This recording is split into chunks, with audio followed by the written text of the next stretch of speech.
Hello, everyone, and welcome back to episode 30 of Risky Radio. My name's Ben, also known as Shopa, and joining me tonight are Zach, a.k.a. Risky the Kid. Hello, everybody. Bear, a.k.a. the whiny one behind the door.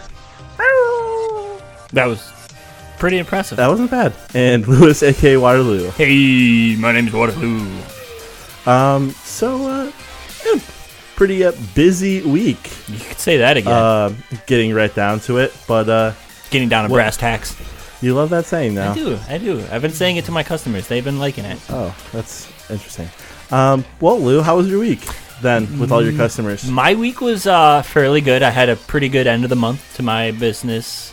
On the business side of things? Cool. Which was nice. I mean, not exactly where I wanted to be, but still good enough to make me happy. Yeah. Did you make that imaginary line of "you're not in trouble"? I did. I met my quotas. Always good. So that was cool. Good news, I got my own place. Hey, so I'll be moving out soon. Sorry, Zach. There goes all my money. Goodbye, You're money. You're going to be losing money, and now you just have to live with your girlfriend. Sorry. Girlfriend. And played a lot of video game-ish. Did I? I did. I did play a decent amount of video games. I think we all played a good amount. I would hope so. Yeah. Gamepocalypse was on Friday. Oh my goodness, it was so much fun, but also just so hurtful to my wallet. I had to babysit my nephew. Yeah, he was like 2.5 for the whole weekend. Yeah, and you let him watch you still played slaughter Nazis. Zombies.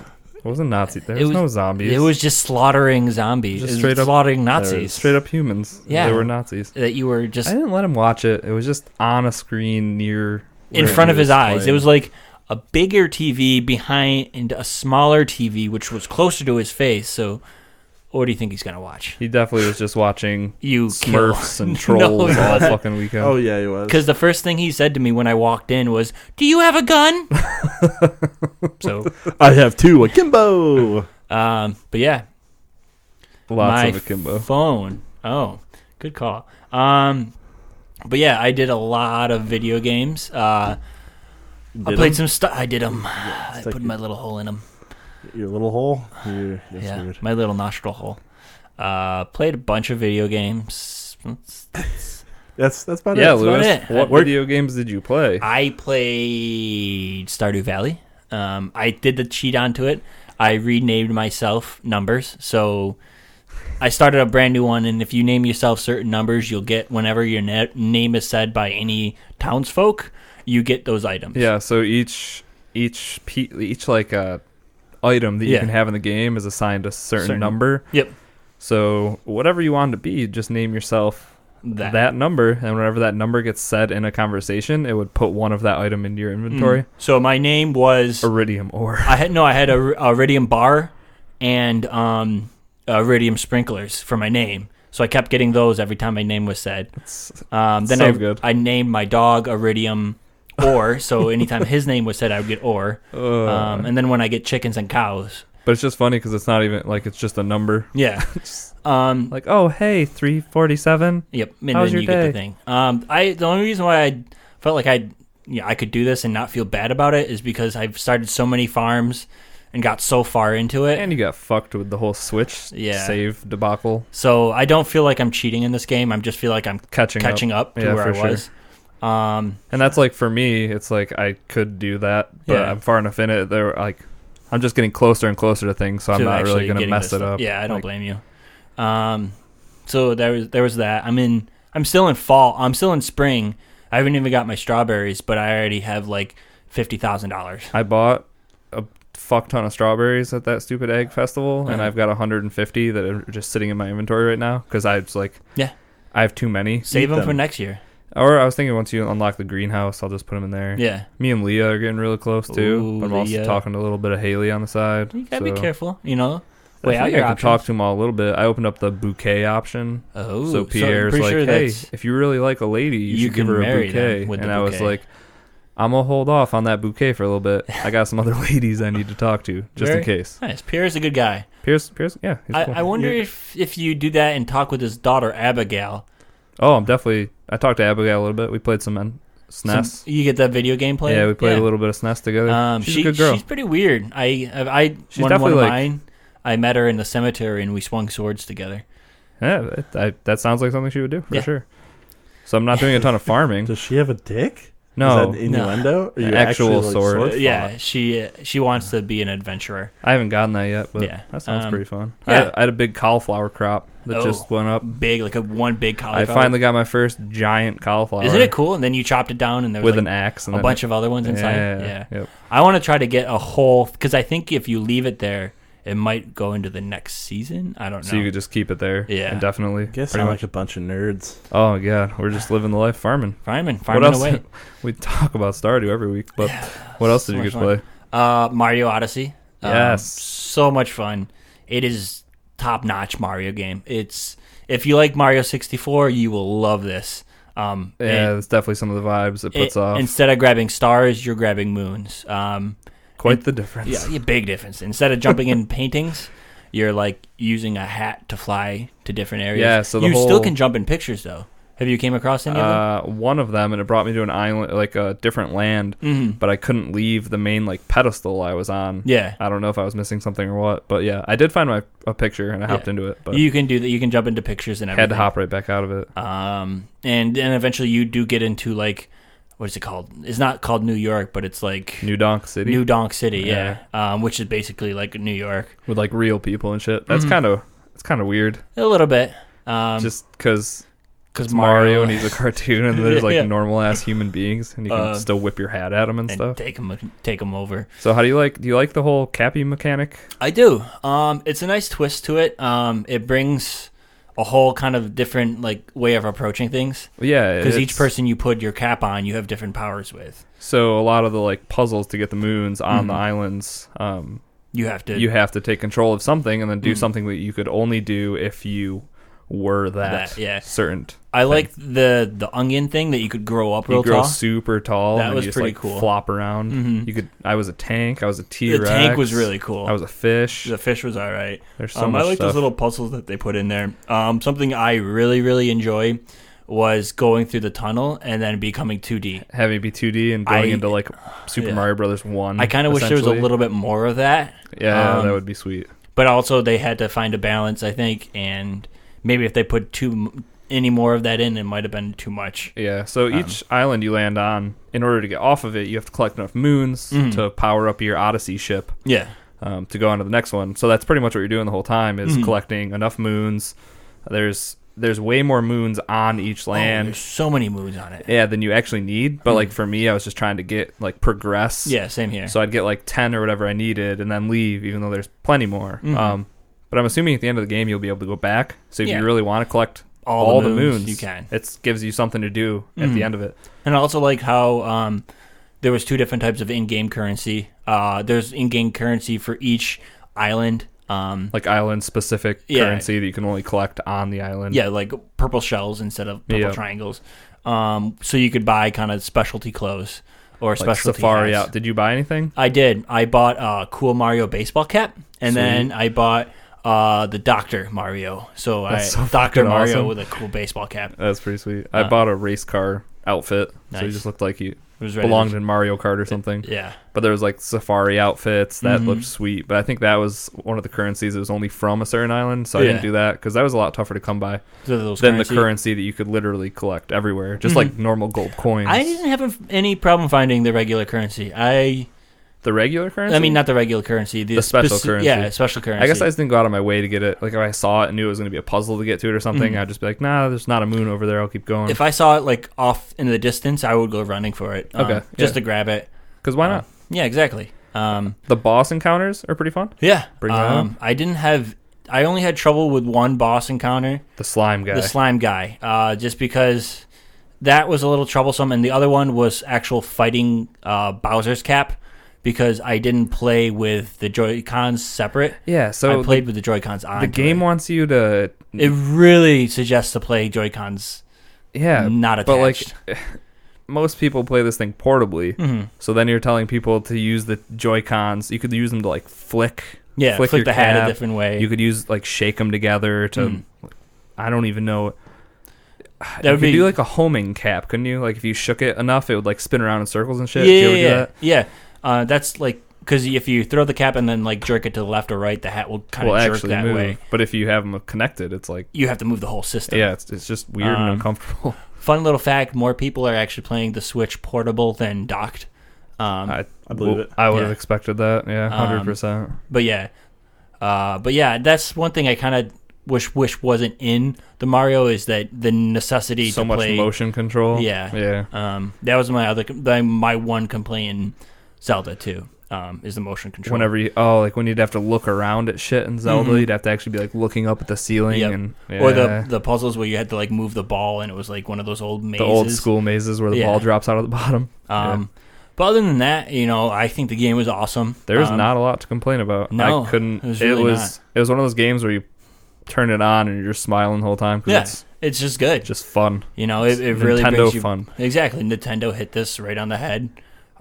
They did a great job with it. I don't think any of the reviews that people are giving, the reviews are very true. It deserves what it gets. Yeah, you see a bunch of 10s and 9s, and you're always skeptical. Yeah, but it's once you get to play it, you get it. There's reasons that it's so good. Mm-hmm. It's a breath of fresh air when a lot of games, like the awesome first party games, are so like dark and just gritty and like apocalyptic, a lot of stuff, and like it's all about death and murder. Happy feel-go-lucky game, pretty much. It's what you expect out of Mario, in Nintendo. And I think Nintendo, the way they're going with their video games, I honestly think it's the correct way. They're doing it right. Nintendo might not be a very big competitor, but it's going to be another top competitor for a while with this. Yeah, the Switch is selling too, so selling so well. It's I think they're supposed to outpace the Wii U in the first year. Oh yeah, in this first year, which is pretty crazy. And I'm pretty sure that I saw something that actual Mario Odyssey is selling, if not just as good, a little bit better than Breath of the Wild too. More people have Switches, so more people have Switches. 2 million in the first 3 days. Yeah, I think they said. Yeah, that's nuts. Crazy. That's a lot. That's like I think over 2/3 of the people that actually own Switches. This is so good though for Nintendo, like them actually seeing people supporting this and like supporting their first party games. Yeah, like there's gonna be a few more. Oh yeah, for sure. There. But like Breath of the Wild and then Mario Odyssey, Splatoon 2. Yeah, another really great game that sold really well. I don't know ARMS sold pretty well. Nintendo made that, or ARMS. There were IPs though. No, yeah, I realize that, and they're only on Nintendo. Yeah. But as far as their first party stuff goes, they've put out at least 10 out of 10, 9 out of 10 games. Mario vs. Rabbids. That was a Ubisoft game. They just gave I think they gave the rights of Mario to Ubisoft, so I think Ubisoft actually developed that game. Okay, yeah. But still, I have nothing to complain. Yeah, there's not much else to say. It's a great game. I should have gotten a Switch instead of a PlayStation. I think you'd get a Switch. You'd get more use. Like when Lewis got his Switch, I was like, I don't really know how much I'll play it. Well, because the only thing was really Zelda. Well, and that's true. When it first came out, it was just Zelda. But I put probably just about as much time into my Switch nowadays that I do like my Xbox, because like whenever like a sporting event's on, or we're just watching TV or something, or I'm laying in bed, like it's so easy. The portability, we've talked about it a million times, but genius. It's perfect, and Mario is pretty damn near perfect. And it's a good game that you can literally just pick up. You don't need to really remember where you were last. No, not at all. Zelda, you kind of do need to remember where you were, I haven't played Zelda in quite some time. Neither have I. Understandably, you haven't gone back to it. It's a game you can literally just pick up and be like, okay, I just know I need to go find a moon. Let me go find one real quick, So I would say this game is quite the contrast to another game that came out the same day. Very much so. In Wolfenstein 2. Yes. Ben, you didn't get a lot of talking time with Mario Odyssey. Mario Odyssey. You have to watch a little bit of it. It looks like a lot of fun, but I don't have a Switch, so. But how about that Wolfenstein? Oh, hot damn! Hot damn! That first 10 minutes, and you're just so going back in memory. Did you beat it? Oh no! Okay, he started it late, I think, but we both. I had a very I had a very busy weekend. We went hiking on Saturday. Okay. I hiked Tinker Falls, the hang gliding. Oh, okay. Yeah, that got a lot steeper than I remember. Yeah. No, you're just getting older and fatter. I'm definitely fat as well. I always remember it being steep. Don't worry. But we did that. That was like a 5-mile hike, and then I had dinner at my parents', and then we went to Fright Night to the fair, which is held down in our local fairgrounds. Pretty expensive. $22. There were 5 different. Did you get things you walked through? Did you get scared at all? Most of the people didn't want to scare me because I'm a 6'5", 300-pound guy walking around the corner. They're probably afraid you're going to slug them. They're more afraid of me. There's actually a lot of signs up. They're like, "Don't hit any of the employees. We'll arrest you." What if it's just like a natural reaction? Exactly. Just throw an elbow behind me. Sorry, clown. Naturally react, I guess. Quick little side note: have you ever, if you want to see something funny, type in "never scare a black person"? Oh, the guy that pops out of the fucking recycling bin or whatever. And the guy just punched in the face. Decks right him in the face. He had a Halloween costume on. Killed him. It was awesome. Yeah. So we went to that. That was a lot of fun. No, it was more fun watching my sister and my girlfriend get scared than it was anything else because they just freak out about every little jump scare that happens. Girls are pretty good at getting scared. But one of the rides before we went in, the lady told me that I should work there. I mean, because you're scary looking. I wouldn't fuck with a big, scary dead lumberjack or whatever they'd make you do. $150 a weekend under the table for 4 weeks. There you go. That's not bad. That's 5 hours a night. That's not a bad job. No. Nope. Kind of fun to try to scare the shit out of people for 5 hours. Yeah, I could probably do it. Give me a chainsaw. Well, I'm sure they'd hire you. So I could do that too. I don't know how scary. You could be a weird mad scientist doctor guy with a lab coat. That's only because you're wearing a white button up right now, and you look like a mad scientist or something. You can do that nasty mad scientist mustache thing. Yeah, like nasty like creeper, nasty mustache you got going on right now. Speaking of scientists, someone was Rick and Morty, the scientist from Rick and Morty at work the other day. Pretty funny. Did a pretty good job. But then I was at the mall all day Sunday. That sounds horrible. Why were you at the mall and not playing video games? There was shopping to do. There was bowling to do. Did you need to shop? No. So shouldn't have been there. The women in my life had to shop. So the women in your life dragged you along to go shopping. Yes. See, this thing happens when you're in a relationship. Oh, no, I've been in a relationship. You have to go out with other people in relationships sometimes. Yeah, that's when you smack a bitch in line. Jesus Christ. He's joking for any of our female listeners. Yeah. Don't hit girls, Ben. Go on with your weekend. You can tell me anything I need to know when you have a girlfriend. I did. Zing. You had one. Yeah, so how was Wolfenstein? So, I mean, fuck's sake. I enjoyed Wolfenstein. It was really... It's really quick, and I liked that.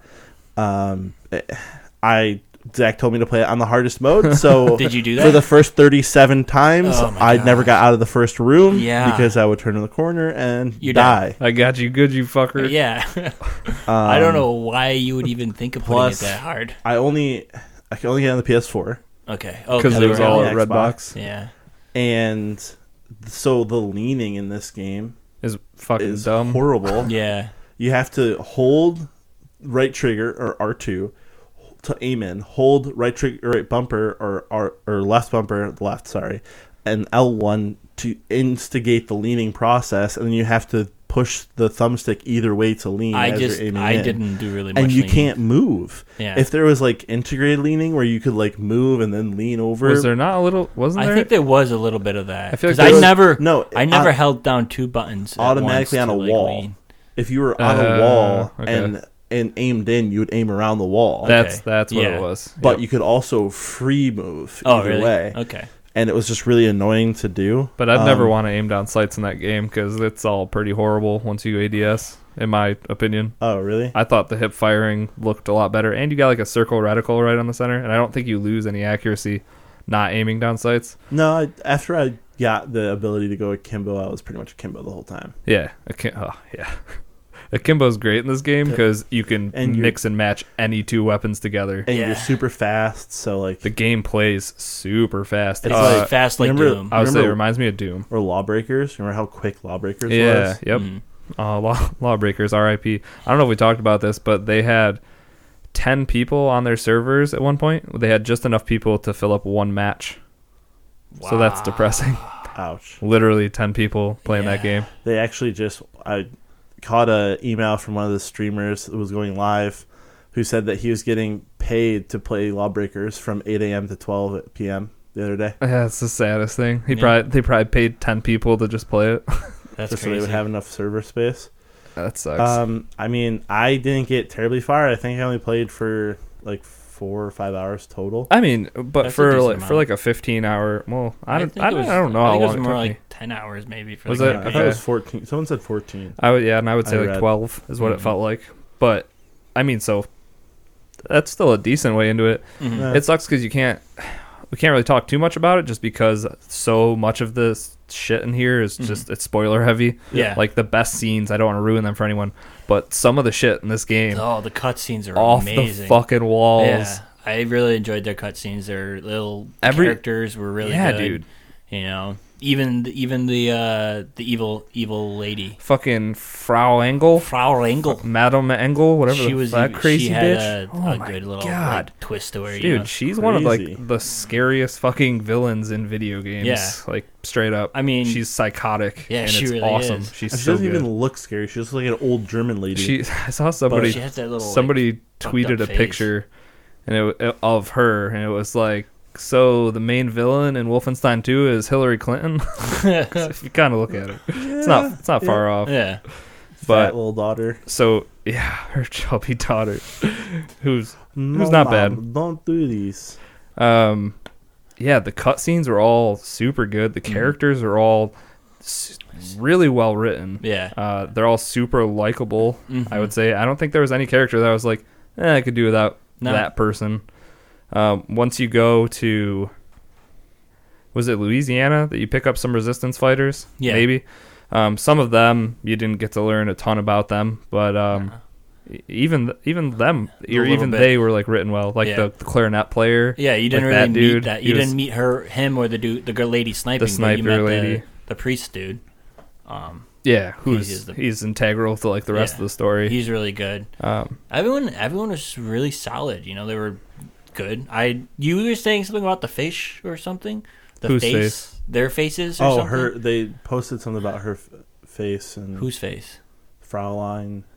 What was wrong with her face? I said something about her face. You said something about their faces not looking right or something weird. Oh, maybe it might have been somebody's face at some particular time. Yeah, maybe. I feel like there were a couple times. Oh no, no, yeah. It was like. When you're actually in game and you see people like talking or something like that, then they kind of look funky. Okay. Like if you were on your U-boat, if you like went up and looked at people, I think they looked weird. When the cutscenes were rolling, obviously. That's what I thought you were talking about. CG was fine. Like, no, those are good. Why? It looks great. Yeah, 100%. Because I think I was saying that like the environments all look really good. Oh, but their faces. And then if you actually walk up to somebody, they kind of like, and because they'll talk if you like get close to them, and then they'll like say stuff. Yeah, it just kind of looked or weird. You hear them mumbling themselves and stuff. Super like that. Minor nitpick. Yeah. One of my favorite parts that these games are doing now is the free look option during cutscenes and stuff. Oh, where you can look around. So you didn't even have to like in game watch like that first part where she takes out who was wearing your suit in the first place. Like, you can just, like, look around and, like, look at the rest of the boat and stuff. You don't even actually have to see what's happening. Yeah, the in-game cutscenes are always good. But then, also, the CG ones are just always going to look oh my God, amazing. Phenomenal. Mm-hmm. Yeah. There was definitely some dark stuff in the game. You see a lot of BJ's, like... BJ's getting BJ's? I don't know if we saw any of that. No, but we didn't see titties. I saw titties. I saw a few titties. Yeah. I saw bloody titties. All pregnant women should strive to be more like Anya. Oh my God, yeah. She's awesome. She's like Maggie, but on steroids.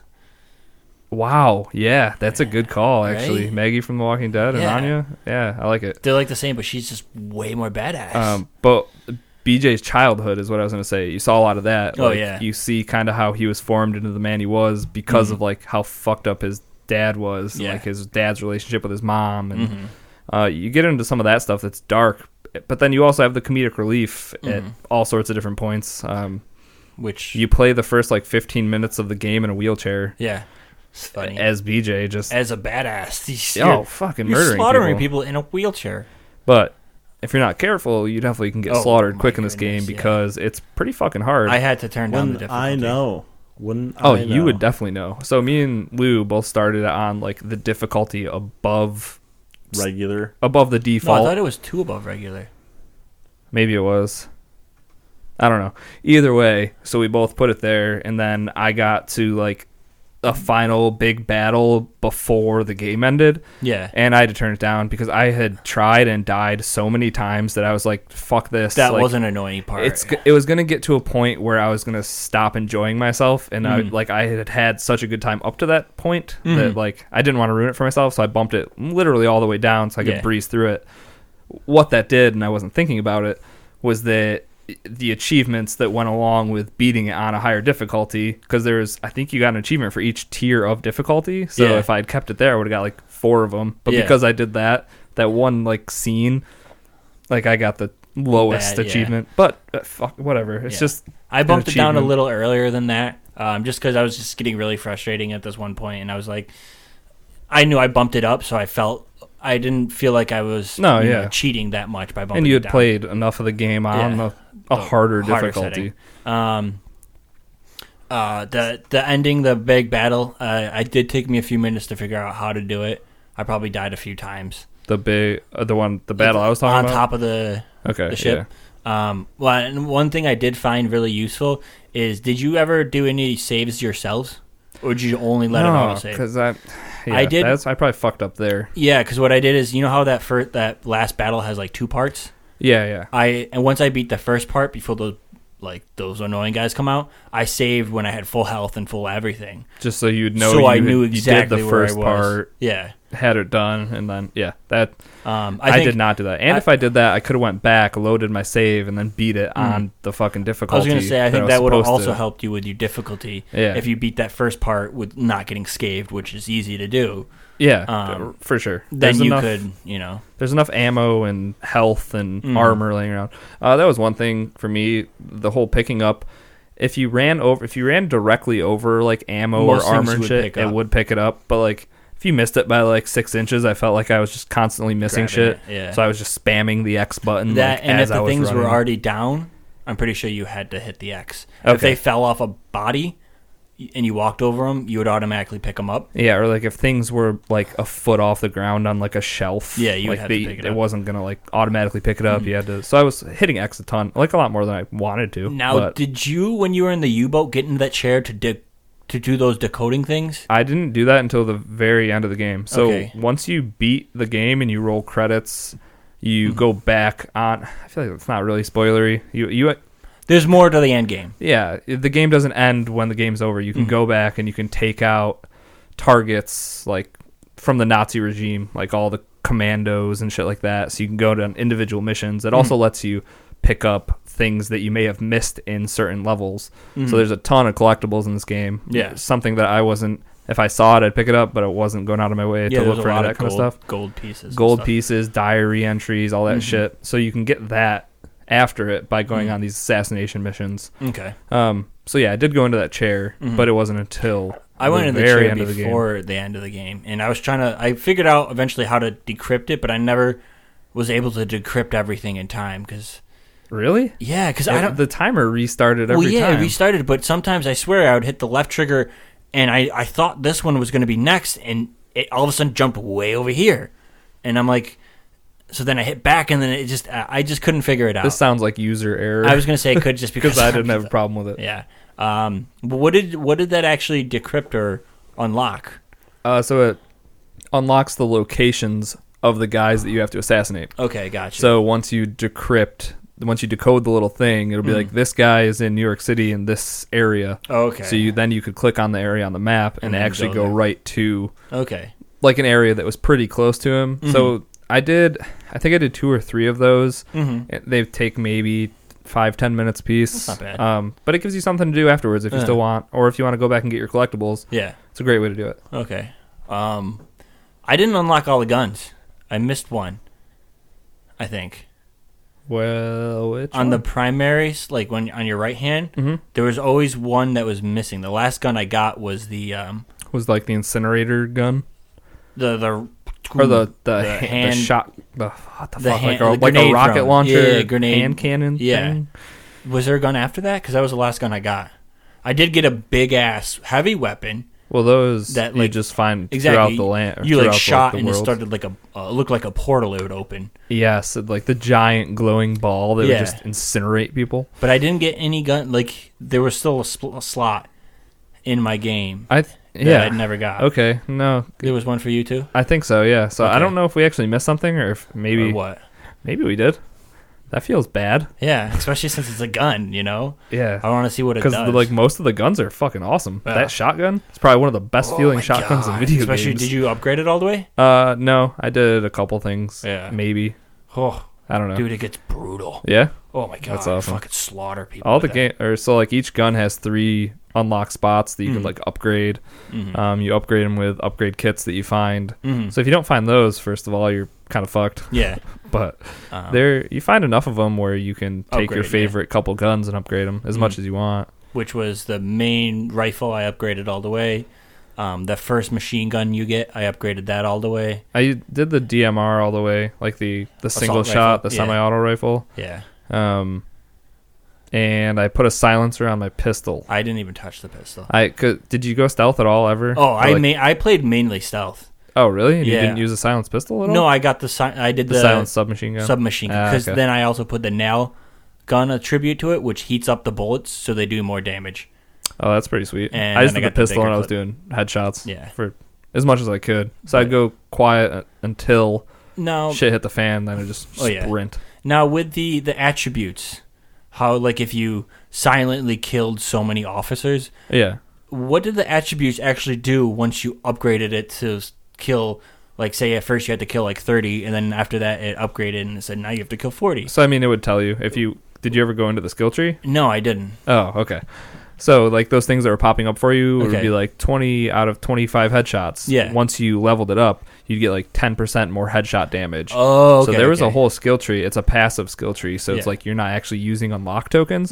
But as you do enough of each thing, I think there's 3 or 4 levels to each one, and it just makes the things a little bit stronger. You just get bonuses. Maybe better weapon damage, faster reloads, shit like that. So you could look at it. I didn't I opened it up and looked at it, but I wasn't trying to do anything in particular to level anything up. I think I might have just looked at it and then like not really realized what I was reading. I do that a lot, so fair enough.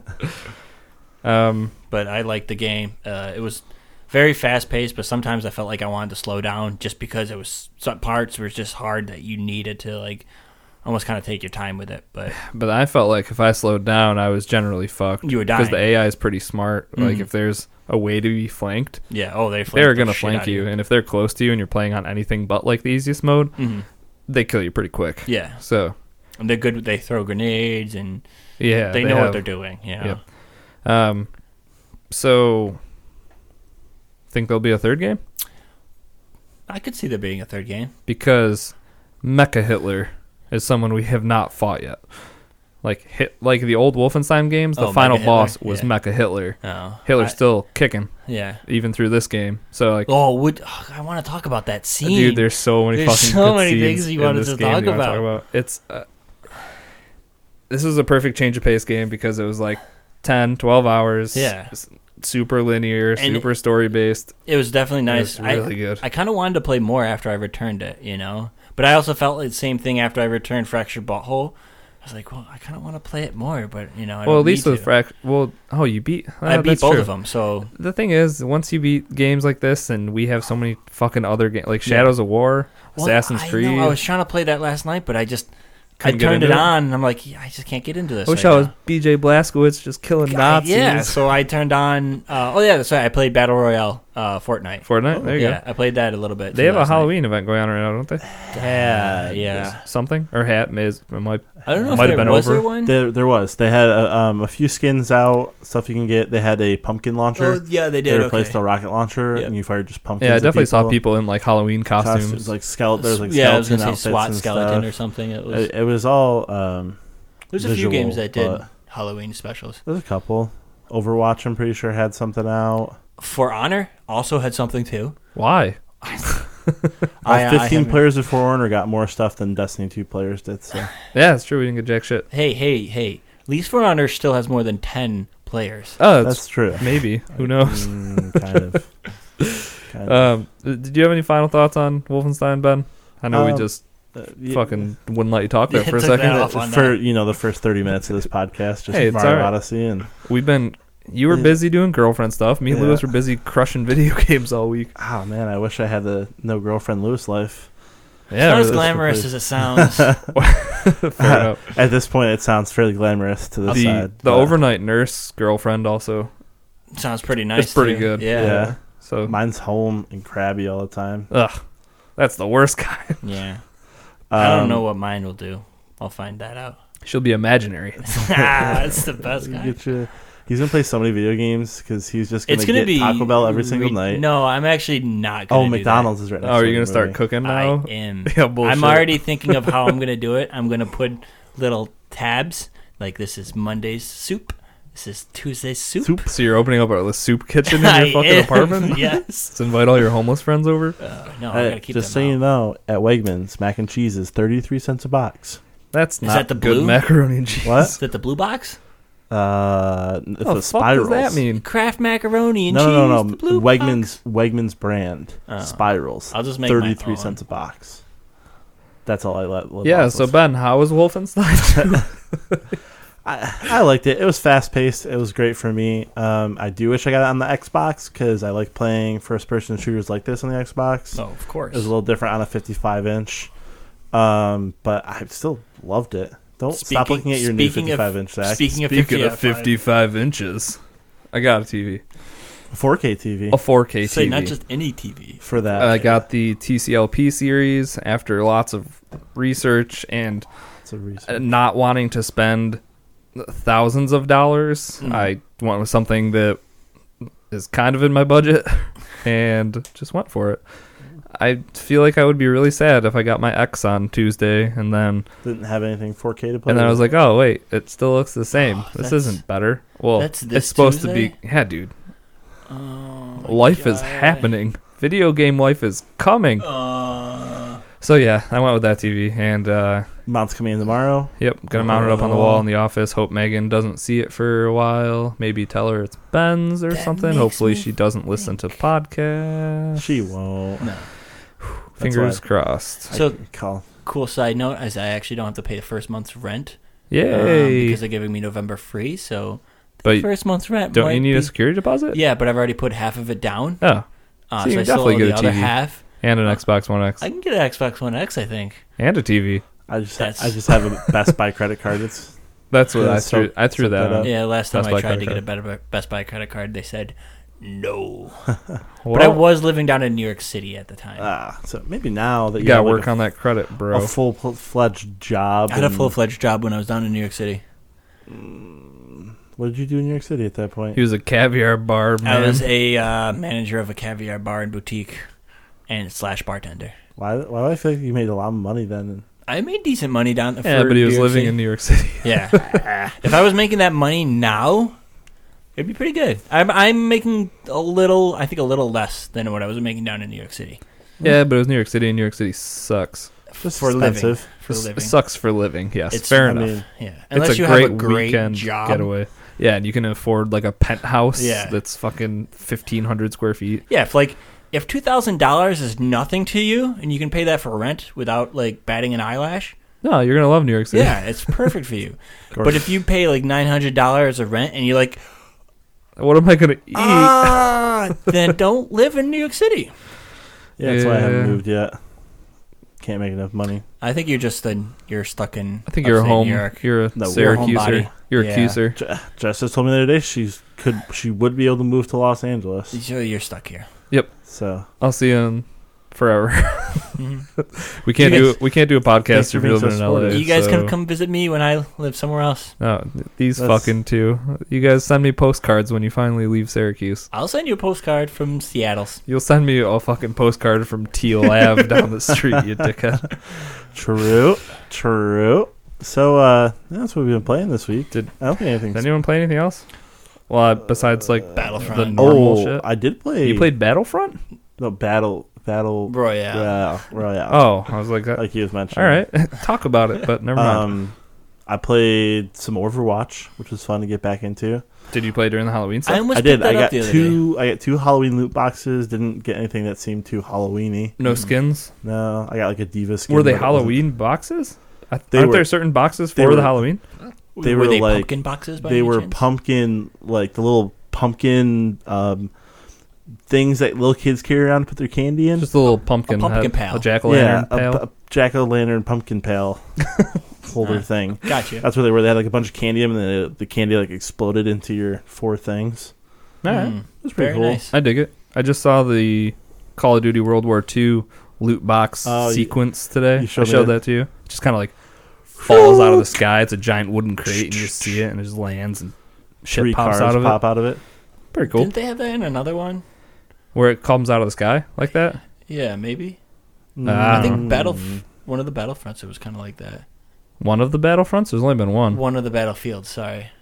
Battlefield 1, I think, had wooden loot crates. Oh, yeah, I mean, there were wooden loot crates, but they fell. I don't know. I thought they did fall from the sky. The fact that we're discussing fucking loot crate animations right now. It's pretty sad. Probably not good. Microtransactions. Don't Goddamn microtransaction. That's pretty much what we played. Yeah, I didn't. We got a release date for South Park Phone Destroyer. Oh, I don't know if you heard that. What is it? You told me the other day because I forgot already. November 9th? Soon, right? I think November 9th. Okay. I think I did see something. That's why it was random a Thursday. That's all right. Yeah, don't quote me, but I think November 9th, if you're looking for a cell phone game, we have the South Park card game. Cell Phone Destroyer. Everybody, Zach is now saying, because I'm quoting him, on November 9th, Cell Phone Destroyer is coming out. Damn it. Quoted by Lewis from Zach. Great. Can we create a Twitter page? Quoted by Lewis? How about quotes by Lewis? Oh, God. No, please do not. Quotes of Lewis? Lewis, I have a secret I have to tell you. Lewis quotes. I've been holding your quotes on a sticky note at my office. What quotes? Anything you say in the podcast that's dumb. I write down on a sticky note. And you have only one sticky note? No, he's got a 350-page book. Okay, that makes more sense. You must have some pretty good material then. I have a couple of good things. Mm-hmm.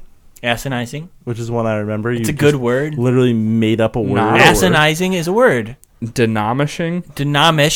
Okay. If you're gonna say these made up words, at least pronounce them right. So what does denomish to mean? It has to do when you get a plate of food and you just eat the shit out of it. Yeah, you really demolish it. No, you denomish it because it's quicker than demolish. It's just like, how the fuck did he do that? He didn't destroy it. He didn't demolish. He didn't demolish it because it's not a building. He demolished it. Yep. November 9th confirmed. View Twitter. Yeah, we did it. Right. So, also, asinizing is a word. I got to play a little bit of Assassin's Creed, not a ton, but my early opinion is that it was worth the year off of Assassin's Creed. Okay. So they done right. It is good so far. They done right. They done right. We'll get more into that next week once everybody's had a little bit more time. There's so much shit to play that. Yeah. Not everybody could play 3 whole video games. No. So we'll touch more on that. With too. But initial impressions, very good. We got this gamepocalypse, October the 27th, 2017. Maybe one of the best game release dates in history. Yeah. I'll say it now. These are it wasn't 3 just games quality, that are borderline 9s, 10s. Yeah, I will say, and they've all been really, really good. You know, yeah, it's not like they've been released and meh. Yeah, every one of these I would suggest playing. Everybody go out and play for sure. Mm-hmm. But talk about playing stuff for sure. Let's get into the free shit that you should play for sure. He almost screwed it up. I remember that time. Thank you. Almost screwed it up. All right, Games with Gold. It is now November 1st. Therefore, your Games with Gold have changed. So hopefully you didn't miss anything from last month. Mostly. Kind of. Mostly. The Turing test, you can still get until the 15th. Yay. Because that was a half and half. Yay. Woo! But new to the docket, Trackmania Turbo. This game is pretty fucking fun. It looks pretty fun. It's just like reminds me of like Hot Wheels cars and tracks and shit. Okay. It's for free, and you can definitely race with friends and stuff. This could be pretty fun. Free is good. one of those, Zach's mad at every other game in the world. Let's go play Trackmania Turbo for an hour before bed. Or that game will just piss me off too. The only game that doesn't make me mad at this point, I think, is Stardew Valley, because I can't like fuck something up or be bad at. You can't be bad at it. I feel like. I mean, even if you don't water your crops, they will still get watered by the rain eventually, and then flower at least once. Or like just have a bunch of cows and milk your cows or something. There's so many ways to make money. We don't need to talk about Stardew Valley anymore. Sorry. Yeah. So Trackmania Turbo, November 1st to November 30th. So all month you can grab that, and then starting the 16th when the Turing test is up, Tales from the Borderlands. Tales from the Borderland is a Telltale game. Yeah. Probably either my first or second favorite Telltale game next to The Walking Dead. Okay. It's based off of Borderlands, yeah? Borderlands game. Yeah. Yeah, but I never played, like, I never got super into any of the Borderlands games. I played them all. 3. Yeah. Oh, that's good. Threw me off there. I played some games like more than anyone else. He played some games, so he wanted to tell me about it. My friends like Borderlands. It's our style. It's super good. It's super funny. Definitely one of the funniest games I've ever played. Oh yeah. And it's free. Fucking buy it. Yeah. Buy it for free. Damn it. Buy it for free. Jesus. For the 360, Nights into Dreams, November 1st, November 15th, and then after that, Deadfall Adventures. Till the 30th. Haven't heard of either one of them. Nope. Both are backwards compatible to the X1. Yep. Cool. Very nice. And for your PS Plus games, they changed November 7th. That's fucking weird. Yeah. It's really weird, actually. So it doesn't start on the beginning of is that just this month? No, it starts a Tuesday. Because I remember somebody in Discord being like, why haven't they announced the PS Plus games? So I wonder if they couldn't figure out what they wanted to put in there, or they were waiting on something, so they go Tuesday to Tuesday now. Yeah, it's when the Xbox One X comes out, so they want to give you your free stuff. They want to try and boost PS stuff. It'll just be this 1 month that it'll fucking be like this, though. Probably. Yeah, probably true. That'd be really funny. Well, it does reset the 5th. These games go to the 5th of December. So I wonder if they're really like weird resetting something. I don't know. Hold on. When's the 5th of December? Another Tuesday. So it's Tuesday to Tuesday now. It's the reset of everything else. On a Tuesday. All right. So what do we got? So you still have Metal Gear Solid 5, The Phantom Pain until the 7th, and Amnesia Collection until the 7th. And they also came out with a VR title, Riggs, that you can get for free. Cool. Riggs look pretty sweet. It's like a weird esportsy game for VR where you're running around throwing balls and shit, I think. Good thing we have VR. Someday when it's cheaper, nobody wants it and it's very cheap. But when they do switch to 7th, you're getting Worms Battlegrounds. It's a fun little game. Played it? Yeah. The Worms games are usually pretty fun. It's a turn-based strategy. You can like destroy the surroundings and you're trying to kill the other worms. Gotcha. It's pretty fun. And Bound. Nope. No idea. And then they're doing a specialty third release kind of deal. They're doing Until Dawn: Rush of Blood. Sweet. That's a VR extended. title. Oh, that's a VR title? November 7th to January 2nd. Yeah, so the Rush of Blood it's like an on-rails VR shooter game. So like shit's going to pop out and try to scare you because it's part of the Until Dawn world. I was going to say, I remember the game. The Until Dawn game was fucking awesome. It wasn't even my style of game because it wasn't like a real action game. It didn't do a ton. It was a story-driven game, but it was really well. It had a good story. You could... I liked it. You know, there was some... This is fucked up things that went in. Not the same. Oh, but it's very not the same game. No, it has the same VR, title. So, And yeah, free VR shit. That's one way to get people to buy your stuff. If there's free stuff to actually download. Yep. For the PS3, R-Type Dimensions and Ragdoll Kung Fu Fists of Plastic. Oh, that sounds great. I'm intrigued. Yeah. And for the Vita, Dungeon Punks, which is a cross-buy with PS4, and Broken Sword 5, The Serpent's Curse, episodes 1 and 2. I don't know if this is like PlayStation exclusive shit, but I haven't heard of a lot of that PlayStation stuff. When I think of Ragdoll Kung Fu Fist of Plastic, yep. I think of Parappa the Rapper. Well, that was definitely a PlayStation exclusive. Parappa the Rapper. But that's going to do it for your Games of Gold and PS Plus stuff. Next, a quick word about our sponsor. This week's episode of Risky Radio is brought to you by 16 Ounce Gaming. Great community where you can hang with us and a bunch of other assholes just like us. Links to the 16 Ounce Discord and podcast can be found in the show notes. Like we always say, the Discord's hopping. Even though Zach's typically the only one in there, I get in there once in a while to see stuff. I hop in the Discord a lot. Just up and down like a bunny. Boing. Boing, boing, boing. I do not hop in there. I don't even know if he knows what Discord is. No, definitely not. No. It's a place where people gather to speak about gaming information and talk. Hey, that's close enough for me. Boing. There's a lot of good stuff in there. Maybe you should join. We should join. It's the whole reading thing. That well, no, you'll just read when people tag you and stuff. Yeah. And we'll just tag you. And tag me. Yeah. They would be able to if you join Discord. If you join the Discord and put your username in there, they can just add your username. I don't think they can tag me on Discord. They can't tag me on Discord if I'm not on there. Well, that's factual. Then we just talk about with you without you seeing. Yeah, I'm used to that. But next, let's get into the news.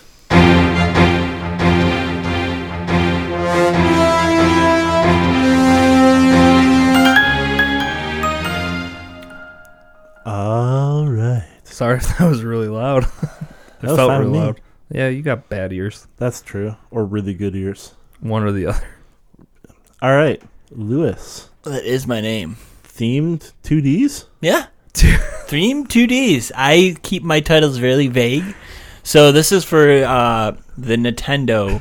All right, so I'll just fucking say it now. That is a 2DS. 2DS. Yeah, you're the one that read it wrong. Now you confusing me. I read it wrong on purpose because I knew what it was supposed to be. Okay, so I wanted to see how you'd react. You confused me. But anyways. I swear I remember both my news documents. I do, but I just thought you were retarded. I don't know. You thought he was retarded. So there's themed 2Ds. 2DS. 2DS. Now I'm fucking up. The themed 2DSs that Nintendo are pushing out.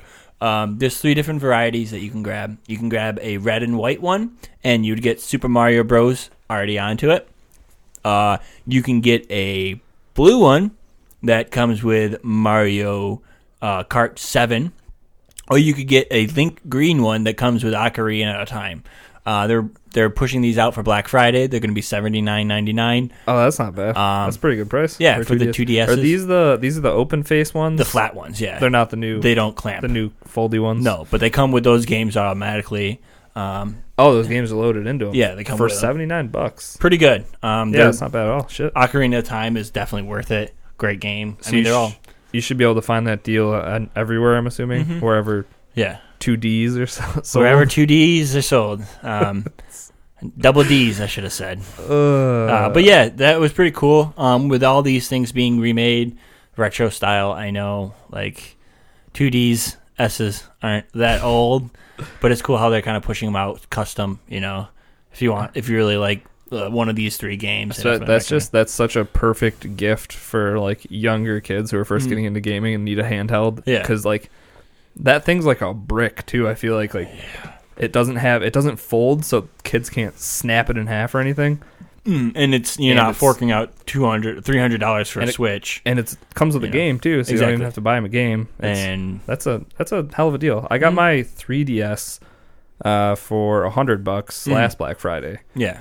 So Nintendo's good about putting out, because those were specific just for Black Friday as well. Like mine had stuff, so it was pretty. Yeah, it's pretty sweit. Yeah. If I didn't already have a 3DS with Ocarina of Time, I might consider buying the special edition green one for $79. But you got a Switch. You don't need to do any of that. Exactly. Maybe we'll get a virtual console someday. I would love a virtual console. It's got to be coming. It is. It's behind closed doors. But yeah, that's about it for that. Yeah.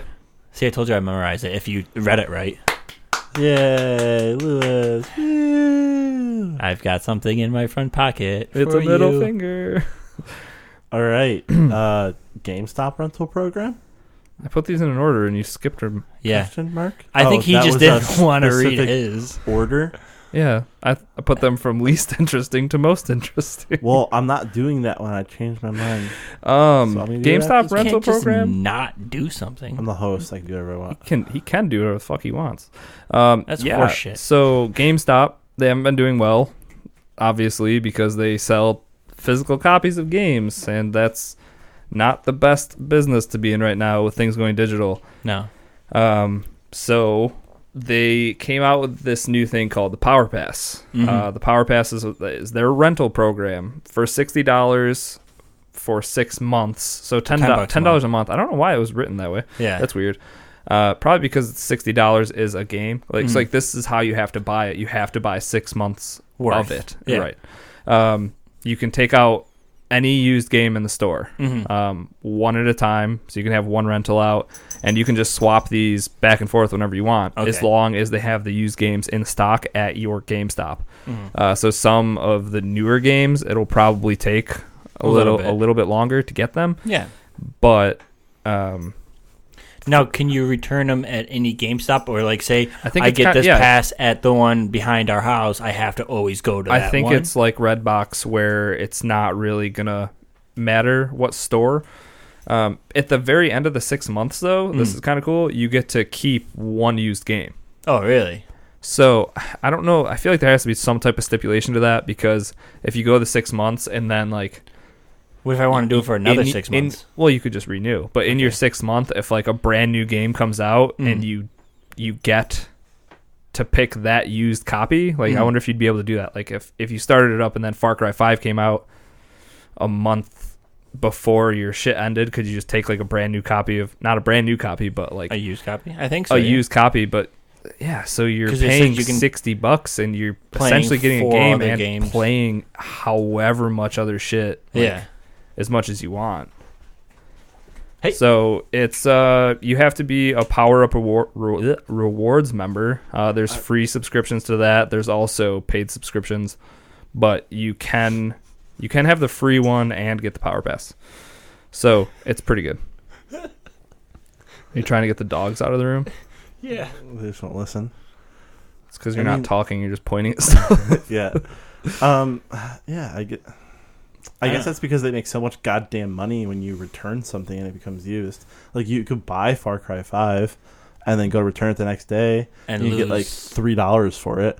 Well, it's not that bad. It's not that horrible. But yeah, I know what you mean. The values on shit that's like older than a month is terrible. Oh, it's awful. I hate how all the things I hate is like, oh, trade in these 2 brand new games and you can get this one brand new game at $20. It's like, so I spend $100 on 2 games, trade it in, and still have to pay $20 more for another game. I'll just keep all my games. Yeah. Well, I think it's a good move by them. It's something that I'd assume they're making money on it somehow, but it seems like such a good deal that maybe they're not making a ton of money on it. Yeah. Not positive. Just because of the free game at the end of your 6 months is what kind of throws me off. Because like you had me at $60 for 6 months of taking out whatever games I want whenever. But then getting a free game. But then also getting a free game is like, whoa, what? That seems now, if I choose not to do that, can that $60 extend for another 6 months, or would I have to? Well, no, because you're also getting a used game, which isn't going to cost $60. So. Well, I'm just saying, what if I choose not to get a used game? Can I just say, hey, no, I don't want to get a new game. That was the rental fee. Yeah.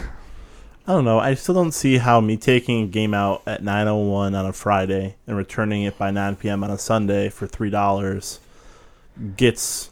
I mean, a lot of that depends on what type of game you're playing. Exactly. Because you're talking $10 a month. Yeah. So if you were doing Redbox, a couple, like say you had to pay it 2 nights, that's already $6 of your 10 for a month. That's like when I did not for a Fractured game. Butthole.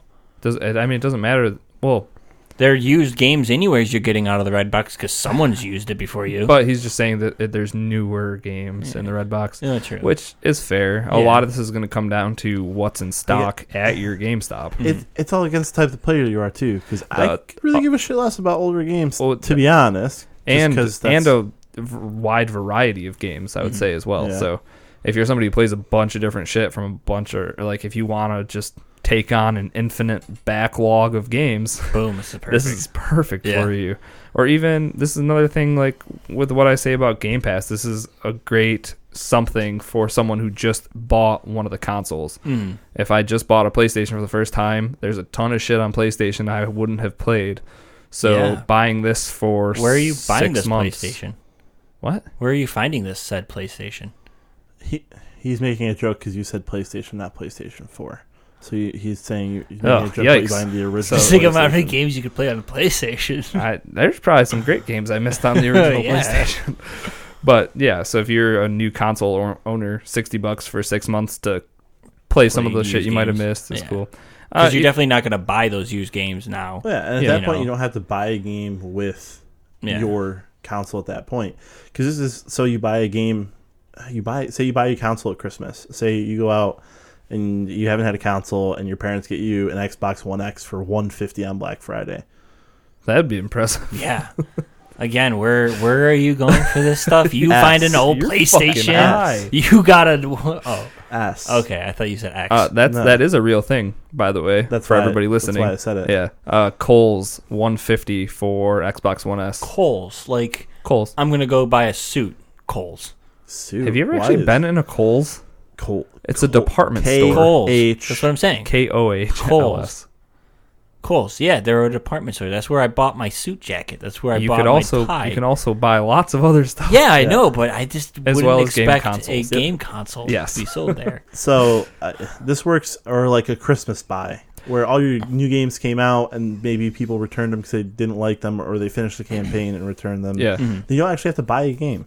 Yeah, and the whole keep a game at the very end of it. It's definitely worth it. Yeah. Sweet deal. And even if you can find new games already pre-owned too, for sure. People like Wolfenstein. I bet you there's a fair amount of Wolfenstein for people that took it or bought it, beat it in a week or however long, and then returned it quickly for maybe like $45-$50 for it, which isn't bad. And I know they're like rewards stuff. That's probably a good incentive to buy games from them. Their reward program's not too bad. Yeah, so I don't know. Interesting. It's good. I think it'll be good for them. Definitely, I think it's going to help their business. Hopefully, because they're getting dumpstered at this point by digital sales. So not much they can do. Nope. All right. Well, we'll get into my news story that I supposedly switched. Then I guess I can dump it out right now. But dump them out. At their London press conference today, Razer Gaming actually came out with a phone, a cell phone. Ooh. There's a bunch of stats. You can look it up. I'm not going to go into great detail, but some of the things they flaunt are a 120 hertz display, which is faster than most televisions. That's faster than that 4K TV I just bought. So it's pretty impressive. They base the creation of this phone off of the fact that gamers love gaming, whether or not it's on a console, if it's on your phone. So this will help you with video games. So are nice you're saying and smooth. This is a gaming phone? Video games are smooth. Videos are smooth. It definitely looks like anything it's you do geared towards 100% people who would game. Yeah, for sure. Gamers. It has an 8 gigabyte RAM. That's so impressive. It'll almost never slow down on you. That's the same, twice as much as the G4. That's the G6. Same, sorry. That's the same amount of RAM as a MacBook Pro. Really? Fucking nuts. Yeah. That's awesome. And to help do all that without dying extremely quickly, it actually has a 4,000 milliamp per hour battery. So I feel like this might explode. Nope. It's a Note 8 in disguise. Note 7. I was going to say the Note 8. I hope they're not exploding. It's got a bunch of great stuff. It's shown to do better than every phone on the market at this point in almost every aspect, and it's only $699. Yep. That's pretty legit. Yeah. So $700. You don't have to spend $1,000 for an iPhone, and it will be able to use the Play Store, so you won't have to worry about. Yep. So it's running Android, which is good. Snapdragon 835. Because that was the Microsoft's downfall. Is Android they decided not to do the Play Store and run any of that stuff. They did their own shit. And fucking. I think idiots. If they decided Microsoft not users. to do their own shit and still pushed out a Microsoft phone, I think it would have done a lot better. Oh yeah, getting to play like on those old phones, you could play their Microsoft games and actually get like gamer score from them for your Xbox account. Yeah, if you could do that and also have the Play Store onto that, where you could download, because a lot of those that phone did not even support like it didn't support Instagram. Exactly. Yeah. So with that being said, hopefully this phone, obviously you're saying it is big. I love gaming on my phone, so I wonder if our company will carry it. Literally everything they put into this was gaming. They have front-facing speakers for audio, but it also like serves a second purpose as somewhere to put your thumbs while you're gaming, or it makes it more easy because these full-scale screens that go from edge to edge can get a little tough when you're like on the very edge trying to do something. It's not comfortable to lay your hands and stuff once in a while. Gives it a so everything they did for it, I think it looks extremely comparable to every other top market phone at this point. So nice, good shit. So sweet. What about the microtransactions, Lou? Yes, microtransaction. Yes, Michael. Yes, Michael. Or no, Michael. No, Michael. So he won't be appearing as heavily as we had thought in Battle. His evil fucker of a cousin pay to win microtransactions. Yeah. He won't be showing up. Exactly. So Battlefront 2, there was a lot of talk when the beta was out that it was going to be pay to win. You pay and you would unlock great star cards and everything. It definitely would have been pay to win. So they heard what we've been complaining about and they taken that away. So you can still do microtransactions, but you can't get any gold cards or any really good cards. What you have to do to be able to get those is you actually have to craft them. And the other thing that they thought, okay, well, what if someone just put in a lot of money so they could just craft the shit? You actually have to be at a certain level to be able to craft certain things too. So you can't pay to get yourself. You can't pay to win. Exactly. So you actually have to put time into the game to be able to, progress and be good at be able to win. I'm imagining there will be a slight advantage, I'm assuming, to pay to win. I mean, with the transaction, just because you'll have more cards that you, break down. Exactly, however that part works, you'll have more of those, but you'll still have to be good to get up to those levels where you can start crafting and creating better cards to make your person stronger. So like you said, if you're crafting, how you're going to get those crafting materials, I'd assume, is breaking down cards you're not using. So obviously, if you pump fucking $300 into the game, you're going to have a ton of star cards to break down for materials. Yeah. But because you have to hit a certain level, you have to have played the game a decent amount first. Which is nice. I think, I'm glad that they actually listened and they took that away. Step in the right direction, for sure. Yeah, it's good shit. And I definitely thought that was pretty interesting. Oh, yeah. That's especially because I cannot wait for this game. It's nice when a developer hears and listens and adjusts. So, Bungie. bring that Are you listening, Bungie? Bring that game back. Listen the Star Wars game to back. your players, Bungie. Just give me more to play. That's all I want. To do. Well, the last thing we're going to talk about kind of fuels into this one, but a quick side note. PlayerUnknown Battleground has released the date that will play it on console.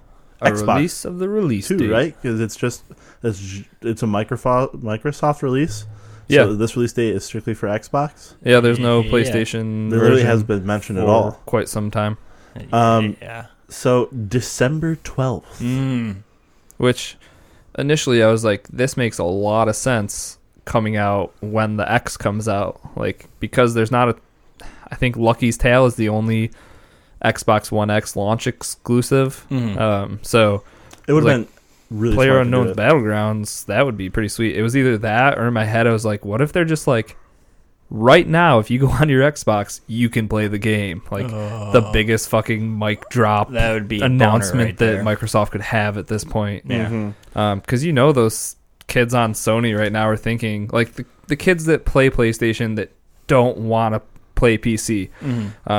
Kind of like how I would be before I bought my PlayStation, it was always like, oh man, those certain games, like things that would win me over and make me want to buy the other console. I think this is potentially like $150 for a 1S this Black Friday, and Battlegrounds. If you want to play Battlegrounds, like it's only $30. It's $30 tacked on your $150 console. Not bad. I think their sales for Xbox are going to be boosted up because of this game. It will be a part of it, at least. They're still hitting. I think they're still hitting over 2 million concurrent players, and that's about to fucking skyrocket on the 12th. Yeah, if the PC crowd's still there. So I'm assuming it will be. And to help this, the other day, Fortnite Battle Royale hit 812,000 concurrent players on a console game. That's a lot. Yeah. That's outdoing most Steam games at this point. That's a lot. Crazy. So if you bring out a super well-known Battle Royale like PlayerUnknown, and it's $30, everybody's gonna fucking own this game that plays any type of competitive shooting game. Yeah. Mm-hmm. And there's all the different ways to be competitive as well. Third person, first person. I don't know if first person servers are going to be there right off the bat. No. Because they didn't talk about it at all. But the other thing you said is they want to match patches. Down the road they want to have the PC patches and the Xbox patches be in sync. So, but to start, like, we're going to have the vaulting, which is being patched into PC this week. We're not going to get the new map for a little bit. That's going to be released on PC first, but once they work out all the kinks, then we'll get it, and eventually they will be on the same page as far as when the updates come out. So yeah, this is super exciting. Yeah, the release date's later than I thought it was going to be, but there's so much other stuff I have to play before I get to a game like that, which hopefully is going to hook me. I'm kind of okay with it being a little later back. Yeah, give me another month to play some of this shit. Exactly. Well, and it's a good timing because you come out with the 12th, you give yourself 2 weeks to figure out if there's anything majorly wrong with your console version, and then a ton of people buy it for Christmas. Yeah, boom, it's a good call. Hey Mom, I want an Xbox One X and PlayerUnknown Battlegrounds, and I'll literally live in my basement for 15 hours a night. Bye, it's not funny. Mom. Is that what you did, Lewis? Except for not PlayerUnknown Battlegrounds. I mean, I did it He too. lived in his parents' basement for a long time. So did Ben, actually. Yeah. When I first met Ben, he was... Well, not first met Ben, but when he first started working with me. That wasn't my fault. Okay, so I wasn't accusing you of being a basement dweller. Wasn't my fault. I lost my job, and I lost my fucking apartment, and I lost my health when I was in New York City. Do you want to talk about it? No, I don't. I want you to know it wasn't my choice to move back in with my parents. It was 100% my choice. Do you want to do another bonus episode for Lewis's story? Places where I've lived? Oh, God, there's a whole other episode. Yeah. I mean, your mom's cooking. It was good. Your mom's quite the baker. Yeah, she makes these cakes that are I thought you were going to go insane. somewhere totally different with that. Quite the banger. Quite the Hey, MILF. You leave Linda out of this. Linda. My mom's Linda. Exactly. My mom's not Linda. Yeah. But so just leave Linda out of it. So the news story we're most excited about, which is Zach got to take this week because he did most of the research on it anyways, but Paris Game Week was this weekend. It sure was. And it was amazing. Actually. And that's where and that's where it ends. And so Paris Game Week. It was amazing. All right. We're gonna see it. If you really want the information, just type Paris Games Week into YouTube. And we'll leave a link in the description. Have a good night, everybody. Goodbye. So the PlayerUnknown's Battleground announcement actually happened at Paris Games Week. Microsoft wasn't there in a big way. Not really, at least. It was more Sony. This was like a Sony E3 Part 2. It was Sony E3 exclusive. Sony something. Sony put on a show for us. They sure did put on a show. Oh, yes, they did. A lot of stuff I'll get out of the way now. They showed a ton of VR stuff, which is good. I think it says something about how they feel about the VR. They're not giving up on it. It's not just as of now. It's not like another PlayStation Move. It's not PS Vita that they just put out to pasture. It seems like they're actually working on the stuff. I don't know for how long. I don't know if you'll see PlayStation VR stuff for a while. I think your virtual reality is going to come into play later, and I think they're trying to keep the interest in their original systems because those will be the building blocks for what comes later. Because I think both virtual reality and augmented reality are going to be huge. I think, it's a big part about the PSVR, at least, is that unless you actually try it, I feel like you can't experience it by any other way besides using it. So until people actually can try it, which you can set up appointments at Best Buy to use different VR headsets and stuff. Personally, I'm just waiting for a price cut. I think it's $400, and that's without. Actually, it might be $400 now with everything included, but yeah, still too much for me when I have so much other stuff to do. But they showed off a lot of PSVR stuff. A lot of it was really cool. There's some horror games, some fast-paced, action-y games, which kind of looked like they would make me sick. But they also showed it looked like a heist game, which you guys probably didn't see trailers for that. But I did not. Yeah, so PSVR had a lot of stuff there, and I think that's good for I definitely for the future of VR, at least. If it was a little less expensive, I definitely would want to buy it. Could have played Resident Evil 7. I could have shit my pants. Oh, you definitely would have shit your pants. Yeah, if you had done that to me, remember when you walked in and scared the shit out of me, and I wasn't even in VR. If that was in VR, I probably would have died. Or there'd just be shit literally everywhere. Everywhere. That you scared the shit out of me. I knocked the Mountain Dew out of your hand that you were trying to give to me. It was good. So there's just a few games that they showed that I want to talk about. The first one being Concrete Jungle by SIE, looked very interesting. I haven't heard of them before, but it's a stylized game. Kind of reminds me of Pixar, like a Pixar movie. Okay. And this he's graffitiing. He gets a magic paintbrush. Essentially, a magic paintbrush that he can graffiti walls to make. It was a lot of monsters. I felt like is what he was drawing. It reminded me of Into the Wild type monsters. Yeah, that he would draw on the wall. Concrete Genie. Did I say jungle? Yep. I wrote Concrete Jungle 14 times and had to keep deleting it. I wrote Concrete Genie on my thing, and I was like, did I get this wrong? Yeah, I looked at your face. You were like, what? No, yeah, Concrete Jungle would have been also a fine name. I just left it at concrete. Because you weren't sure what the next word was. Yeah, so I was like, all right, they'll say it for me. I'll just agree with it. Yeah, that sounds about right. So yeah, it looks like there's puzzles that you're gonna solve with your artwork. With your artwork, exactly. Yeah. So there was one scene where there was a cloth doorway, and he drew a fire-breathing dragon on the wall, and it burnt it down. Or did you see the one where he pushed the little electronic button to open the door? No. So what it was is he drew a little electronic person. And that little electronic person zapped the door. Yeah. Touched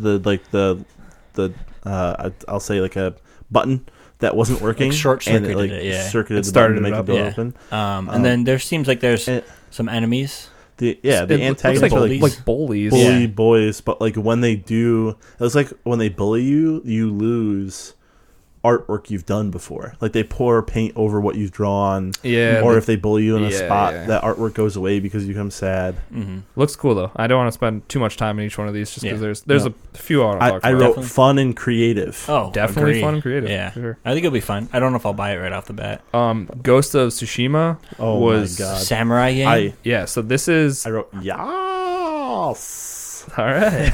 This looks so good to me. This is a Sucker Punch game, so they made the Killzone games for the PlayStation, which I never played. I didn't have a PlayStation. And these are all also PS exclusive. Not all of them. No, not all of them. That was the tough thing, is because nothing here was going to say Xbox on it, even if it was on Xbox. Yeah. So there was definitely third-party stuff, but because there was Far Cry 5 was there, Destiny was there. Mm-hmm. So some of these I'm not positive, like Concrete Genie, Ghost of Tsushima. I'm assuming the Ghost of Tsushima game is going to be because it's Sucker Punch Studios. Yeah.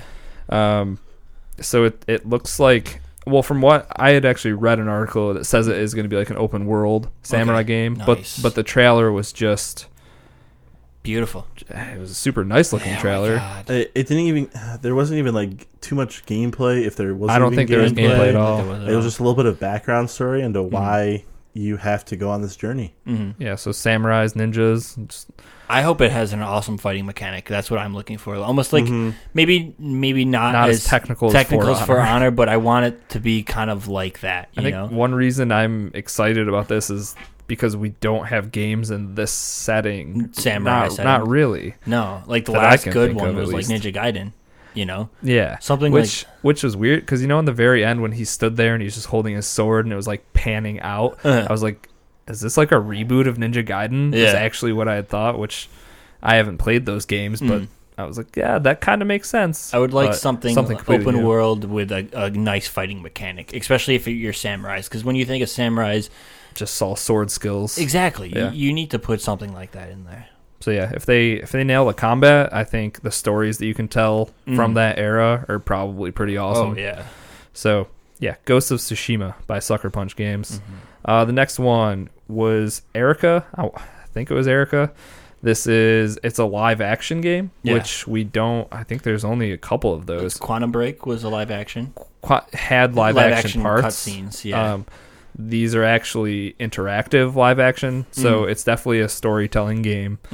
Right up your alley. Yeah, the trailer showed a phone ringing and like a payphone ringing. The girl picks it up and is like, I don't remember what she said. Yeah, you could choose two. But then these words come up where it's like, answer her. What you did, Erica. Yeah, so whatever you choose, it's gonna roll the rest of the video depending on what you picked, which way you went. It's so realistic. It's the live action. It's live action. Those are real people. This is like a video camera of a person. There were parts that didn't look. Then that's bad real life. Maybe they put a little CGI good on CGI. No, the whole thing's live action. Maybe it was just the TV you were watching it on. It just looks so. Oh, you're probably watching on your phone. Monitor. So maybe. Oh, your monitor. Okay. My computer. But this is going to do. Is this going to look really, really good on a 4K? It's just going to look. I think it'll look good on anything, just about. This made me think. Just because it's like a movie that I'm assuming as soon as you click the button, it's going to be pretty seamless. Choose your own. Yeah. It's like a choose your own movie. Yeah. And in my head, I was like, what about like a real life movie theater where you gave everybody in the audience, like when you come in, instead of getting 3D glasses, so you have like a little controller that says A, B, C, or D. So like it'll come up and like the whole audience has like 3 seconds or whatever to click which option they want on the screen, and you just tailor the movie by like votes. It would never work. No, but I think it'd be really cool. Yeah, that would be pretty dope. But why not? You know how much that movie would cost? So much money to make. Well, because you have on the quality to shoot of it, so many extra scenes, or it's just a short movie. But and then actually getting the devices, I don't know. But then also, they would have it built into the seat or something. Theaters. Oh, that's not a bad idea. You just have a number pad like on the seat. Yeah, like they did in Who Wants to Be a Millionaire. Exactly. But the thing is, that would really piss me off. If you pick people chose I wanted fucking A, I wanted A, but everyone else, and you go to the movie again, still nobody picks A. That would drive me fucking bonkers. I just want to see ending A. Yeah, that would be. It would be cool. So then next you make triple way glasses so that whatever one you choose ends up on the screen. There you go. And you just shoot 3 different movies over top of each other, but depending on what glasses you're wearing. No, that's a fucking. That is, I don't know about. However, we probably shouldn't have talked about this at all because that was our $1 billion idea. Yeah. $1 billion idea. Now it's in the ears of everybody that's listening. That was Erica. Where'd my page go? They showed a Far Cry 5. They did the co-op trailer to show you all the shit you're going to be able to do in co-op. That's going to be so amazing. I like the texting that you can do back and forth. You can text each other. Like they're flying by planes next to each other. And he's like, oh, see you later, man. Yeah, we should do this tomorrow. And they just like fly different ways. And like, so they confirmed that the whole campaign is co-op. Wasn't it for co-op? You could do co-op. It was only certain things, certain parts. Okay. So like the main story missions you couldn't do co-op. Okay, yeah. But like taking down guard towers or like hunting. Okay, it was co-op. Okay. So this one is completely co-op, nice. And there's no way I'm not doing this co-op with one of you because I think it's only 2. But I want to play this game with somebody else because they're putting so much work into it. The co-op option, It's definitely how it's supposed to be played. Yeah. It seemed, because even before this, they showed a little bit of the co-op stuff at E3, and there would be like a guy up on a sniper tower looking down, and then like you're creeping up, and then when everything goes to hell, the sniper is helping you out. Yeah. So that was a brief trailer, but it reminded me a lot of pretty awesome. What it felt like Wildlands was when it was co-op. Yeah, sure, I could see that. But I also wrote epic. This game is gonna be so good. It was so good. Could be so good. Mm-hmm. There was a new Spider-Man trailer. Oh, I don't know if we had the villain confirmed before, but it's Mr. Negative. Yes. It was confirmed. It was confirmed before? You saw it in the preview. So I might have missed that. I'm not trying to be racist, but isn't his name like Dr. Chin or something like that? Oh, his actual name? Oh, maybe, because he does say his name in the trailer. Yeah. I'm not sure. I think it's Shin. Guy. Shin? Yeah. That's probably what it is, actually. Actually, now that I think about it, Mr. Negative. Yeah, Mr. Negative. So then I also saw Shocker. Yep. Shocker definitely punched him through bank vaults. They also showed that you could play as Mary Jane. There was... I don't know if it was play as much as use her you get vision. To play as her. She was hiding behind a box. You get to play as her. How can you confirm? Can we put money on this? Yes. How much? $5. Okay. Ooh. $5 bet. $5. You have to pay both of us $5 if you can. No, we pay both of us pay you $5. It's just between us. I'm not losing money on something I don't understand. $5. I think you can use her vision to see where bad guys are. Why would you do that? Spider-Man has Spidey sense. He could just sense where they are. I'd say you guys don't even have to tell your sides. We'll just wait to see, and then I will remember this. And I know the exact point he's talking about in the trailer, too, because she's hiding behind a box behind all these bad guys. And you get to play as her. I did not see a point in which you were her. But so you also saw Miles Morales. Yep. He was there for my friend Maio. For a quick minute. Mm-hmm. This seems like... This is like college Peter Parker, right? I think a little older than or maybe even older. Yeah. Because he has his own apartment. There's a scene where she's like, do you need help with rent or whatever? So it's like, well, he's definitely not high school Peter Parker, which I think is cool. Finally, he's graduated. Yeah, see, we definitely talked about this before. That was the whole point, is it felt like... Well, that was one of the things they also said in it was they want him to feel more used to his powers. Like most of Spider-Man's nowadays are him just getting used to learning everything. Hey, I can do this. But this is full blown. I'm a fucking superhero. I've been a superhero for so long. Do they need me anymore? Kind of feeling. So it's a good trailer. No, I don't think there was any. It wasn't gameplay. Was gameplay. It? Not really. But it still looked amazing. I still cannot wait for this game. It's definitely one of the reasons why I bought a PlayStation 4. Yeah. Detroit Become Human had another trailer. This is another so good too. This is another story game. Kind of like Until Dawn. Yeah. Or Heavy Rain. Did you play Heavy Rain? I did not play Heavy Rain, but this one actually looks like it intrigues me a lot more. It touches on some issues. It makes me think of the game iRobot. No, the movie iRobot. Yeah, kind of. It's about robot. Exactly. Robots. Sentinel. Artificial intelligence needing to obey human rules. But then slightly becoming sentient at some point, because you could definitely make your own decisions. Yeah. Human? Hey, there it is. Yeah, like that with the trailer where the dude's like, bitch, stay here, and then goes to go beat his daughter, and you hear that happen, and then it rewinds it and then shows other options that you can do. I definitely will not play this game with like restarting a scene or something like that. Like the choices I make, I'll live with them. My first playthrough, at least. I think this is a good game that we'll all play and see where and we need to keep our own shit, 100%. Like record it or something so that we can kind of like what we did with Quantum Break. How we all had our own different choices, things that happen. Yeah. So the trailer was just about, it was a father and a daughter. He was definitely an alcoholic or something, just a real angry guy. Yeah. And there comes a point where he's going to go have some type of confrontation with his daughter, and you're the maid robot.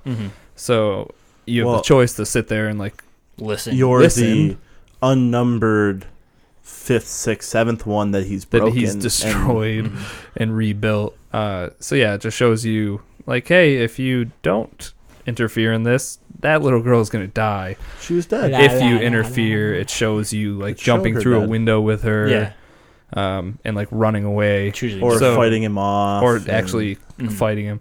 This game, because it's this type of game, it's gonna look really pretty. I feel like, no doubt about that, because it's not It's not like heavy gameplay. Exactly. Not heavy running around. Interact. It's like a big toll on your consoles, so they can. But it's definitely a game that I will want. Yep. It looks really good. Destiny 2 showed off the DLC here. Their first DLC pack, the something of Osiris. What the fuck is it called? I forgot. It showed the first DLC, which shows Osiris coming back. It was all CG. And what is Osiris? Oh, that's right. He's a warlock. The best race. No, he's definitely just gay. But yeah, so that look. I'm glad that content's coming out. And they also said that second DLC. A big ass stink bug over there. Mm-hmm. Second DLC, spring 2018. Yep. And it has to do with Rasputin. Oh, okay. Cool. I'll get excited about Destiny. There were the two pictures, and the first picture was Osiris and the little Trials of Osiris symbol. Mm-hmm. And the second picture for the second DLC was what looked kind of like Ikora, but it was like a Titan. It looked like Titan gear, and it had the Rasputin symbol and like a little ghost thingy. Really? Yeah. So this is coming out December 5th. Mm-hmm. I think that was right. December 5th. So a week before PUBG. So we'll have a week to grind Destiny hard for a week. Exactly. Kind of, I think for most of us, Destiny has petered off. For a lot of people too. Yeah. So not just us. They said there will be new raid content, which not quite sure what that means. Yeah, if you had a new raid, I feel like you'd just say and a new raid to get everybody pumped, but they didn't say that. So we'll see. Yep. I don't know what you're showing me. The Last of Us. Yeah, I have a whole list I'm going down here, buddy. Oh. You've gone, like, the whole thing has gone in the same order except for that one has been out of order. Oh, yeah, I was saving that for last, so thanks. Because it starts fucking last. Dickhead. Yeah. I thought you just missed it. I apologize. Missing, I think, a game, too, anyways. What else? Well, let's just talk about The Last of Us Part 2. When this trailer started for The Last of Us, I had no idea what I was looking at. I had an idea. I was like, this could be The Last of Us, or I was thinking that Days Gone game, the other like zombie game. I thought maybe it was that. But it wasn't. And it literally played through the whole trailer, and I didn't know it was The Last of Us until it was like The Last of Us Part 2. Well, because it doesn't show Ellie, it doesn't show Joel. Any of those main characters, Exactly. It shows people that could, that one lady that they showed was on one of the covers for The Last of Us 2 previews before. Okay. So we're thinking that she might play a bigger role. Yeah, I saw people thinking that might be a flashback, and that might be Ellie's mom. Okay. They also talked about the antagonist in this scene or whatever tells her goon to clip her wings, that was like a Firefly thing, like the bad people he fought against. Yeah. So that might be like maybe the beginning of that starting. But yeah, people were saying that might be Ellie's mom. Okay. Was the girl that was being hung up because she was pregnant. And they were like, we're going to get the evil out of you. And the trailer was super dark. Yeah, like it was bashing that lady's arms. Yeah, so and then going to switch on the other arm, clip her wings, and just an arrow going through his mouth, shot in the mouth. Oh, so much. Oh, so many. We can't do most of these trailers justice for this stuff, but Last of Us Part 2, that trailer definitely worth looking. Taking a look at. Yeah, watch it. A few times, maybe. A couple small ones I had. Guacamelee 2. A couple sequels. Some small ones. Guacamelee 2. Guacamole? Guacamelee. I played a little bit of that on PC. It's just a side-scrolly beat-em-up. It has you play as an avocado. You play as a luchador, actually. Okay. 4-player co-op this time around, so kind of cool. Spelunky 2. Okay, Spelunky was fine. Spelunky was great. So I don't know what... I would have never expected a Spelunky 2. Definitely didn't see that coming. But the trailer showed that you're the daughter of the main guy from Spelunky, the Spelunker. So he probably died like in every other Pixar movie. Not that it's a Pixar movie, but same idea. Yeah. Hong Kong Massacre is another one I thought looked pretty sweet. It reminded me of Mr. Shifty, top down, lots of shooting and action, and the scenes that weren't that top down gameplay, like the cut scenes, all looked sweet from what I could see. But there wasn't a ton about that. That was all I really had. Was there anything else from Paris Games Week that you don't think we covered? don't think so. I think that was it. Because like everything I could have talked more about the VR stuff because there was a fuck ton of it, but not anything I'm super interested in the moment because I don't have VR, and most of the people I know that listen to the show don't have VR. So, Paris Games Week was sweet. There's a lot of stuff. Go out and watch 90% of those trailers we just talked about. Yeah, it all looks really good. Yeah. PlayStation also still has PSX in a month, which is their that used to be their second E3. Yeah, it's their consumer show. So I don't know what they're gonna pull out. What they're gonna show there. Push out there. Who knows? The one thing I'll say about this though is you saw a lot of really great games here. You probably saw a lot of really great games that you're not going to see for a while. Yeah. That's Sony's thing at this point, is showing you these amazing looking games and not giving them to you for years, and showing you you're probably going to see what's one that Erica game will probably be the next 3 E3s. That the Ghost of Tsushima game, I could see that not being a thing for till 2020. But fingers crossed. I have plenty of stuff to play in the meantime until I wait for my Sony. Yeah, well, that's you guys were all talking in our chat on WhatsApp, and you were talking to Matt about all these games and everything, and I'm like, you got to stop. There's already too many games already that are out, and you're mentioning games that are coming up, and I'm like, I'm struggling to keep on par with the games we have right now. Yeah, we got Call of Duty coming out Friday. I know, so many things. We're going to shoot so many bad guys. I have to work Friday. You have to work in 13 minutes. I don't have to. I just have to listen. Oh, so you can play video games. You can do a podcast while you do that. I could. No, because that was the end of the news, actually. I think. Unless anybody has any other intriguing news stories. No. Quick. I bought my Control Freaks. I bought Control Freaks nice. After the show. For your Switch? For my Switch. They coming yet? Yeah, they're on my Switch right now, so you should check them out after the show. Yeah. It definitely, the left joystick, it feels great over there. The right side is weird because it's so big now that hitting the B button is kind of have to get around the giant nub. Okay.